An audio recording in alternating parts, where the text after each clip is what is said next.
जोहार नमस्कार। मैं सूरज कुमार आज फिर आप सबके बीच एक और नए वीडियो में। कल का वीडियो मेरा आपने देखा। मैंने कल कुछ ऐसे वीडियो को आपके समक्ष प्रस्तुत किया था जिस वीडियो में हमारे आदिवासी के बहनों के साथ में किस तरह से अत्याचार किया गया है वो चीज़ मैंने कल आपको दिखाया था।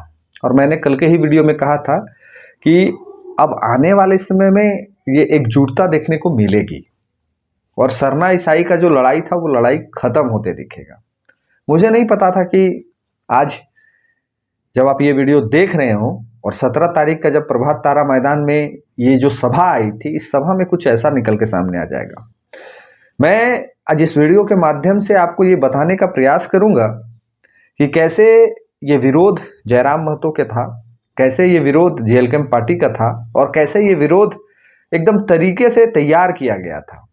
कौन लोग हैं इसमें, ये पूरा आंदोलन कैसे रूपरेखा तैयार किया गया था, कैसे बदनाम करना था, ये सारी चीज़ों को निशा भगत दीदी ने पोल खोल के रख दी कल।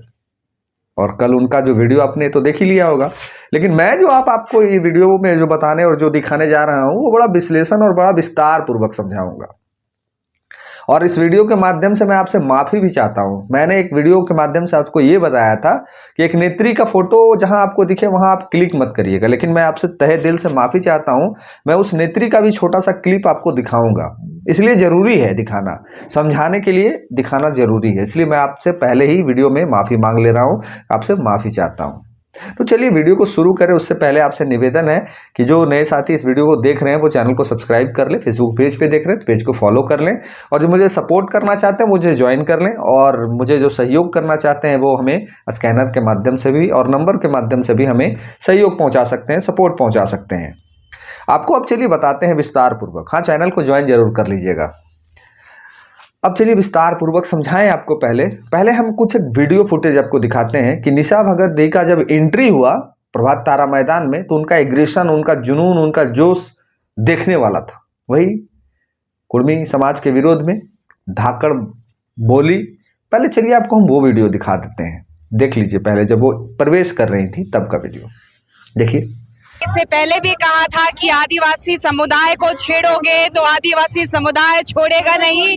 और ये जन आक्रोश, ये जो रैली है, मैंने कहा था ये तो उफान है अभी और सुनामी आना बाकी है। तो ये सुनामी की एकमात्र लहर है और आदिवासी समुदाय की अस्मिता की लड़ाई है। आदिवासी समुदाय एक पैदा हुआ जाता है, आदिवासी समुदाय में आदिवासी माँ के द्वारा ना कि बना जाता है।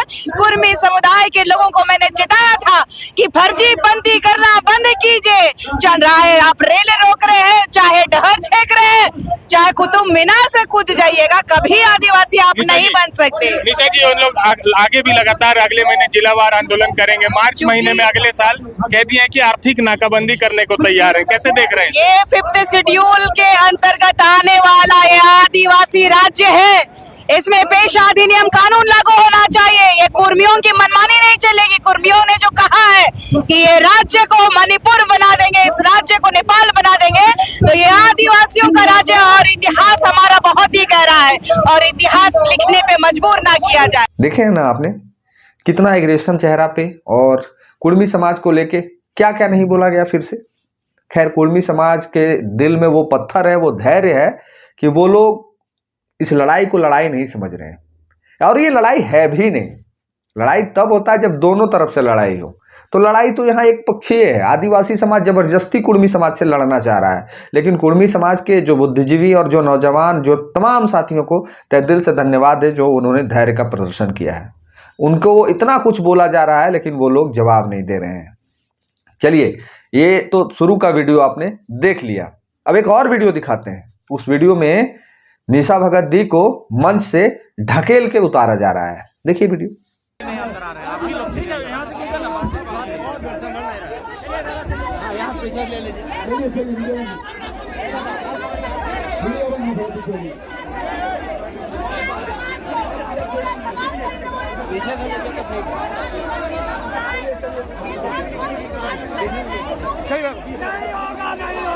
देखें कैसे निशा भगत दी को ढकेल के मंच से माने बदतमीजी, अपमान करके उनको मंच से नीचे उतार दिया जा रहा है। सोचिए कि एक महिला का एक ऐसी महिला का, मतलब कि एक ऐसी नेत्री का ये लोग मंच से अपमान कर रहे हैं जिसके बदौलत ये संगठन ही तैयार हुआ, जिसके बदौलत आज आदिवासी समुदाय के ये जो लोग हैं वो एक मंच पे आए, जिसके बदौलत आज ये भीड़ आई, जिसके बदौलत आज झारखंड में आदिवासी समाज एक सूत्र में बंधे, उस नेत्री को ये लोग अपमान करके मंच से नीचे उतार दिए। और जब मंच से नीचे उतार दिया तो निशा भगत दी रोने लगी। और जब कोई आदमी अंदर से पीड़ित होता है, जब उनको अंदर से तकलीफ और दर्द होता है, तब कोई आदमी रोता है, ऐसे नहीं रोता है। जब अंदर से तकलीफ होता है तब कोई आदमी रोता है। और रोते हुए पूरा भांडा उन्होंने फोड़ दिया, रोते हुए उन्होंने पूरा भांडा फोड़ दिया। उन्होंने क्या कुछ कहा पहले सुन लीजिए आप, सुनिए पहले क्या कुछ कहा।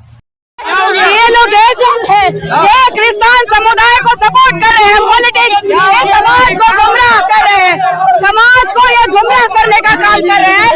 ये बीजेपी के, कांग्रेस के यहाँ पे ऑर्गेनाइज कर रहे हैं। समाज के बाद ये लोगों का है कहा जाए, ये शोषण होने नहीं दूंगी मैं। ये आदिवासी समुदाय जो जागा है आदिवासी अस्मिता के लिए, अपने हक और अधिकार के लिए, हम आना नहीं चाह रहे थे, लेकिन सामाजिक निर्णय था, आना पड़ा। लेकिन वास्तविक रूप इन लोगों का चेहरा देखने को मिला कि आदिवासी समुदाय। निशा दीदी ने ये स्पष्ट कर दिया कि ये बीजेपी, जेएमएम, कांग्रेस, ये तमाम के मिली भगत से ये तमाम चीज़ों को किया जा रहा है। हम नहीं कह रहे हैं, निशा भगत दी कह रही हैं कि जेएमएम, बीजेपी, कांग्रेस, उन्होंने जेएलकेम का नाम नहीं लिया, काहे कि जेएलकेम इस पूरे प्रकरण से बहुत दूर है, कोसों दूर है। लेकिन उन्होंने बीजेपी, जेएमएम, कांग्रेस, ये तीनों पार्टियां का नाम लिया और उन्होंने कहा कि यहाँ राजनीतिक हो रही है। अब जरा हमको बताइए, मैंने सुबह आपको एक वीडियो दिखाया था जिसमें बस में भर भर के, सवारी में भर भर के हमारी आदिवासी समाज की महिलाएं, बच्चों, बूढ़ों को लाया गया था। उनका क्या गलती है, उनका क्या दोष है? उनको क्या बताया गया ये आंदोलन किस लिए किया जा रहा है? क्या उनको बताया गया कि आपको ये आंदोलन में किस लिए लाया गया है? उनको नहीं बताया गया। बस उनको ये बता दिया गया कि आपका हक को छीन लेगा, आपका वो अधिकार छीन लेगा, और वो रांची आने के लिए मजबूर हो गए और भर भर के आए। अब आपको मैंने 2-3 वीडियो तो दिखा दिया, एक वीडियो और हम आपको दिखाएंगे निशा दी का ही, जो ये कह रही हैं, क्या कह रही हैं ईसाई धर्म वालों के प्रति, वो भी आपको सुनना बहुत जरूरी है। सुनिए वीडियो। जो आदिवासी रूढ़िवादी जन्य जनजाति जो परंपरा को लगातार स्थापित किए हुए हैं, उनका हक नहीं खाना चाहिए। तो आदिवासियों का हक खाने वाले जो धर्मांतरित ईसाई हैं उनके दलाल है ये। आपने देखा था होगा कि झंडा प्रकरण में किस तरीके से ये मेरे साथ में विरोधी के रूप में सामने खड़े थे, चाहे राजेश कच्छप हो, चाहे गीताश्री उरांव हो, चाहे वहाँ पे प्रेम शाही मुंडा हो, ये लोग लगातार आदिवासियों को गुमराह करने का काम ये लोग किए हैं। आदिवासी नेताओं की वजह से ही ये सब कुछ खेला बेला हो रहा है। धर्मांतरित ईसाई समुदाय के 10 विधायक है। मैंने बार बार कहा था कि आरक्षित सीट आदिवासियों की 28 सीट है, 81 में 28 सीटों में 10 लोग आदिवासी जो कन्वर्टेड ईसाई हैं वही नहीं चाहते हैं कि हमारे आदिवासियता बचे रहे, रूढ़िवादी परंपरा बचे रहे और हमारे भोले भोले आदिवासियों को ये गुमराह कर सके, ताकि ये लोग अपना रोटी सेक सके और पुनः विधायकी में अपना नाम को भंजा सके। ये लोग मरे हुए लोग हैं, ये लोग डेड लोग हैं, इनका कोई अस्तित्व नहीं है। इसीलिए आप लास्ट अंतिम समय में इनका फड़फड़ाना आपने देख लिया कि ये जय आदिवासी कर रहे हैं। वो भी जो सुन रहे हैं ना, वो लड़का भी क्रिश्चियन है। इन लोगों की मनसा मुझे शुरू से पता था। सुने ना, निशा दी कह रही हैं कि सरना का हकमारी करने के लिए ईसाई लोग आ गए हैं। ईसाई लोग कौन है और क्यों सरना धर्म को मानने वाले लोगों का हक मार रहे हैं? वो कह रही हैं कि हमारा 28 रिजर्वेशन सीट में 10 सीट पे ईसाई के विधायक हैं। अब हमको ये नहीं समझ में आ रहा है कि ओरिजिनल में आदिवासी है कौन? निशा दी ओरिजिनल में आदिवासी हैं या फिर मंच से जिन्होंने उनको नीचे उतार दिया वो मंच वाले सारे लोग आदिवासी हैं? निशा दी जिन पे आरोप लगा रही हैं, क्या वो आदिवासी हैं या फिर निशा दी ही आदिवासी नहीं है? अब कौन आदिवासी है, कौन आदिवासी नहीं है, ये जो वीडियो को देख रहे हैं आप लोग कमेंट में लिख के हमको बता दीजिएगा कि निशा भगत जो हैं वो सही हैं या फिर जो मंच पे बैठे लोगों ने उनको अपमान करके नीचे मंच से उतार दिया वो सही हैं। आप स्पष्ट कर दीजिएगा हमको। मेरे कमेंट बॉक्स में गाली लिखने तो आप आ ही जाते हैं, तो ये भी हमको बता दीजिएगा कि निशा भगत एक आदिवासी बेटी के साथ में जो अत्याचार हुआ, जो उनको बेइज्जत किया गया, क्या अमित महतो के तर्ज पे इनको भी जेल भेजा जाएगा? अमित महतो ने तो वीडियो में आके गाली गलौज किया था तो उसको जेल भेज दिया गया। क्या एक बेटी को बेइज्जत किया गया पूरे समाज के सामने में, एक ऐसी नेत्री को बेइज्जत किया गया पूरे मंच पे, जहाँ पे पूरे आदिवासी समाज के 24 जिले से लोग आए हुए थे, तो क्या इन तमाम मंच पे जो बैठे हुए लोग थे उनको जेल भेज दिया जाएगा?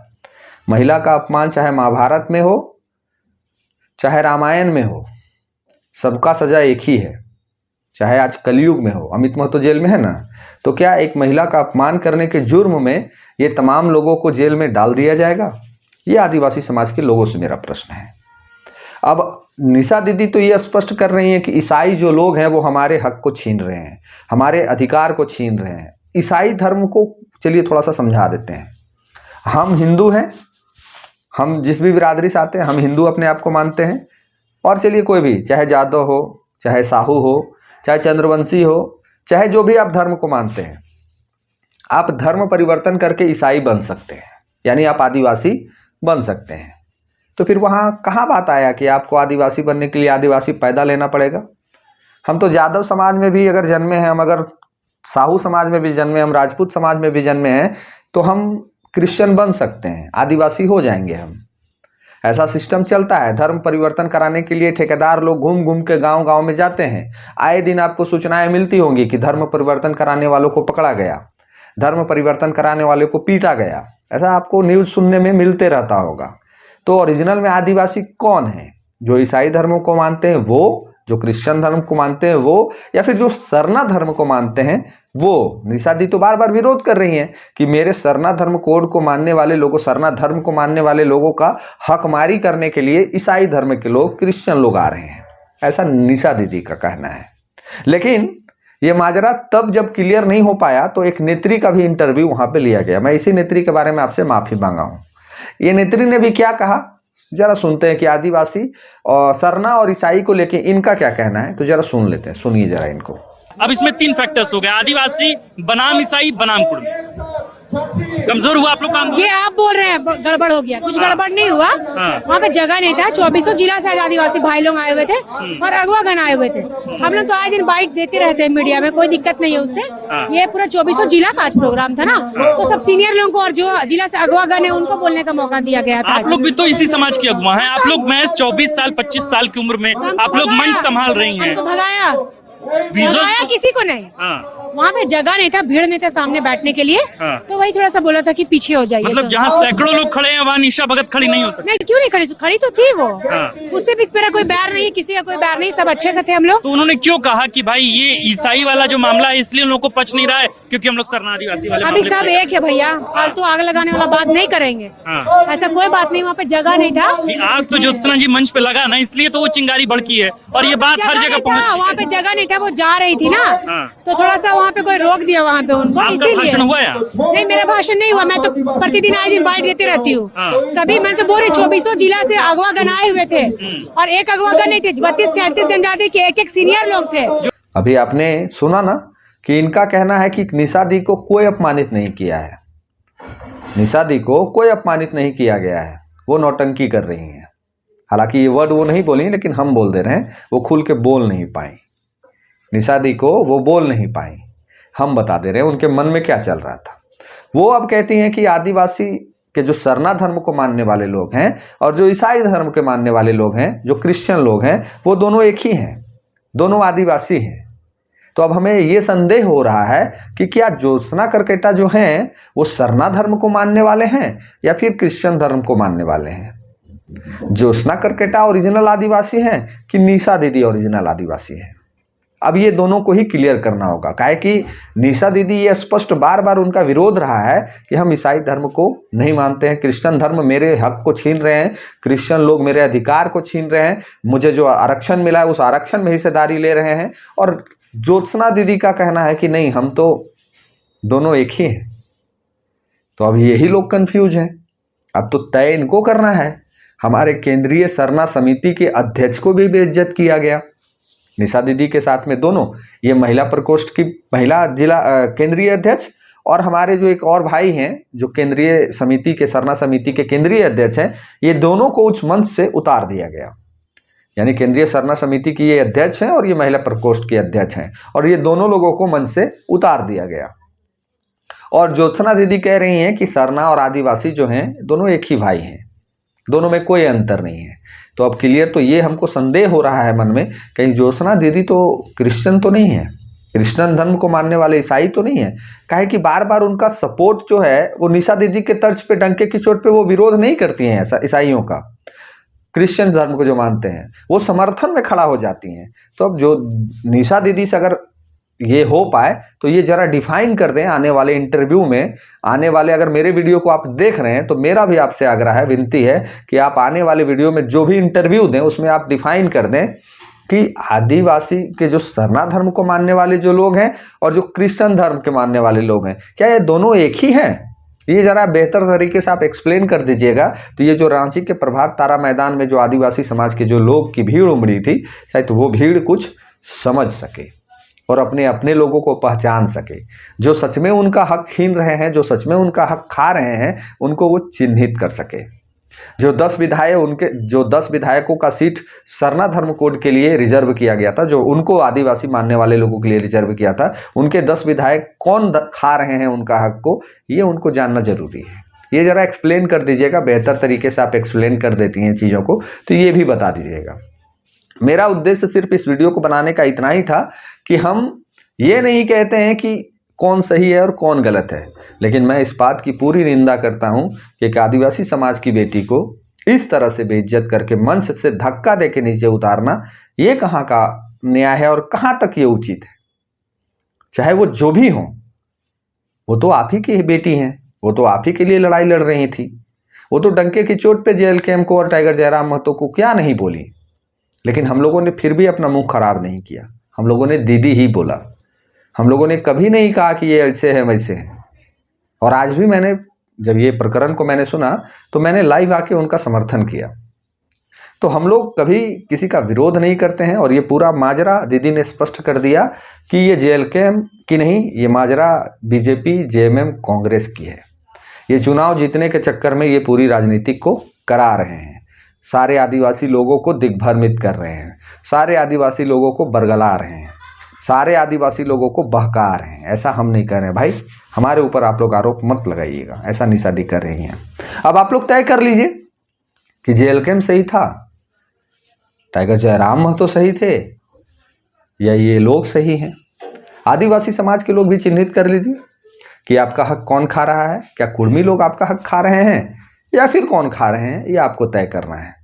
निशा दीदी सही हैं या मंच पे बैठे लोग सही हैं, ये आपको तय करना है।